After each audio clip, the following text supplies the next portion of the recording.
Yakitori is one of those dishes na nagsiselebrate doon sa iba't ibang parte ng manok na kadalasan hindi tayo familiar or hindi natin pinakikialaman kung ano ba yung pagkakaiba sa lasa. Na hindi natin alam na yung isang maliit na piraso ng karne sa likod ng manok ay tinatawag palang oyster. Dati wala lang, hindi natin siya pinakikialaman. Dahil nga sa dish na ito, na-highlight natin yung iba't ibang specific parts ng manok and nadidistinguish natin yung unique characteristics nito. Gagawa tayo ng yakitori. So tatanggalin ko lang yung mga major parts na kilala natin. So ito yung wings. Bago ko tanggalin at paghiwalayin yung breast part, tatanggalin ko muna yung ating chicken skin. So ito yung sinasabi kong part kanina, kung saan alam natin merong tipak ng karne doon, pero hindi tayo familiar or hindi tayo aware na may specific pala siyang pangalan. Ito yung tinatawag nating oyster. Kung mapapansin nyo, ito yung buto na kumakabit dito sa likod niya. Ito yung part na yan. So makikita natin, siya yung pinakamalaking part dito na nakatago. For me, this is one of the best parts ng manok. Ito yung pinakamalasa, pero lean siya. So the way we remove it is, yan, mararamdaman nyo naman yan eh. Para yung may awang or parang may dent, dun lang siya nakapwesto. So ito siya. Kung mapapansin ninyo, hindi yan kasama ng thigh part. So pag hiniwa nyo yung thigh, hindi yan masasama doon unless specifically mo siyang tatanggalin. So kung magtataka kayo, mabibili nyo ba ito sa groceries? Hindi. Unless kung yung pagbibilhan ninyo sa palengke or sa grocery, may tinatawag na soup pack. Ito yung makikita nating pang buto-buto na nilaga or sabaw-sabaw ng manok. So siya yung nag-iisang malaking karneng part doon. Tanggalin lang natin para makita nyo yung itsura.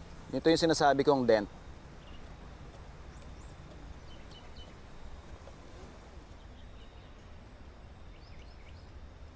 May technique dito kung saan hihiwain mo yung leg quarter, i-detach mo, and then hihilahin mo lang siya pataas, sasama na yung oyster.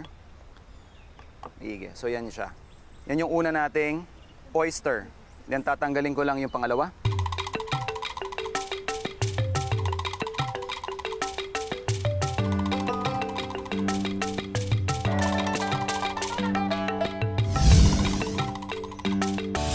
Bukod sa oyster, ito yung isa sa paborito ko talaga. Ito, inaagaw ko to. Ito yung tinatawag na isol. Or, akala natin, puwet. But in fact, hindi ito yung puwet. Kung may imagine nyo yung manok, dito lumalabas yung malalaking feathers. Andito po yung puwet. So, andito yung puwet. So, hindi yan marumi. In fact, kabaliktaran, malinis yan and super flavorful yan. Kasi makikita nyo yan, that's fat. And when there's fat, there's definitely flavor. So yan, dapat yan tinatabi rin natin. Pag nasa supermarket ako, pag may nakikita akong isang tumpok niyan, talagang kinukuha ko yan kasi dito ako kumukuha ng pang chicken oil ko. And then pag naging crispy yan, solid na snack. So yan, ang favorite kong isol. Here's another part na hindi rin natin masyadong na-utilize. Kung makakapa nyo yan,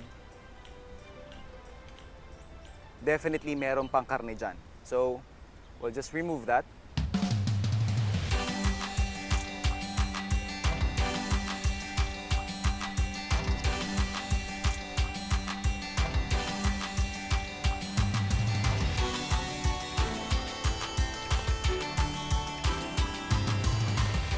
So, hindi siya ganong kalakihan, pero definitely, sakto to pang tuhog.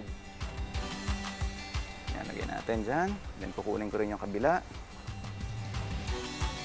And still, doon tayo sa likod na part. Kung mapapansin nyo yan, may parang flap na manipis. Again, that's still meat na may sariling karakter, na may sariling flavor. Ito yung sa may belly part. So pwede rin natin siyang paghiwalayin at bigyan ng sarili niyang stick. Tatabi lang natin yan. So tingnan nyo, ito pa lang yung likod, pero nakakuha na tayo ng oyster.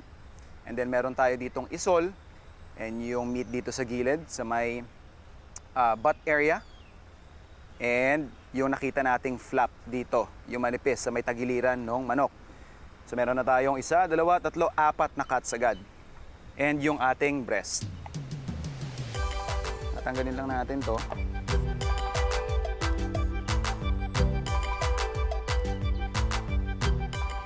Ayan. So kung mapapansin nyo, yung breast natin,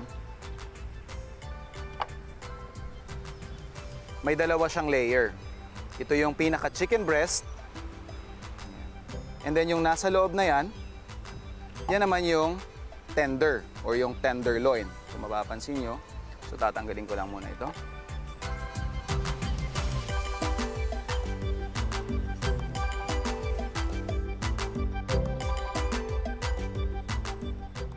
So pag bumili po kayo ng breast part, yan, magkasama yan.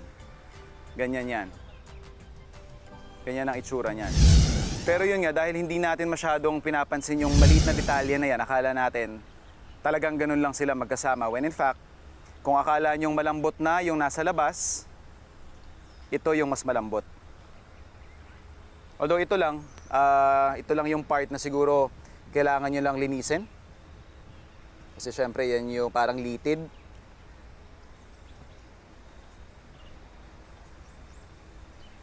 Kailangan siyang tanggalin kasi definitely ito matagal ang cooking time. So ang ginagawa ko dyan, ayan. So hihilahin ko lang. So okay lang ako na masira yung itsura niya kasi tatanggalin ko itong, yan, yung pinakalitid na yan versus doon sa mahirap naman nguyain. Ayan lang siya.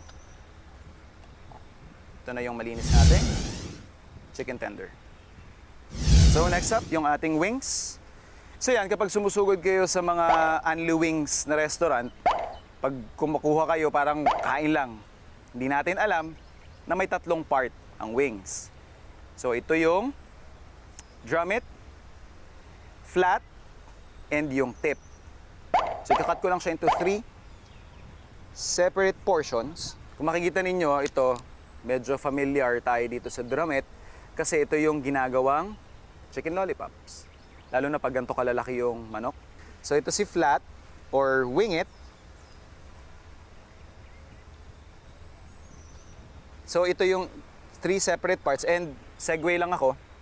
Hindi nyo kailangan ng specialty knife para gawin ito. Hindi nyo kailangan yung pangtadtad kasi mapapansin ninyo, kailangan to ng specific areas na inaatake. Ang pinaka-general tip dito is hanapin mo yung connecting bones. Hindi mo kailangan mag-exert ng ganong effort. And of course guys, dagdag ingat lang. We're dealing with very sharp knife. And yan, may makikita kayong mga edges na yan ng buto. So definitely, makakasugat.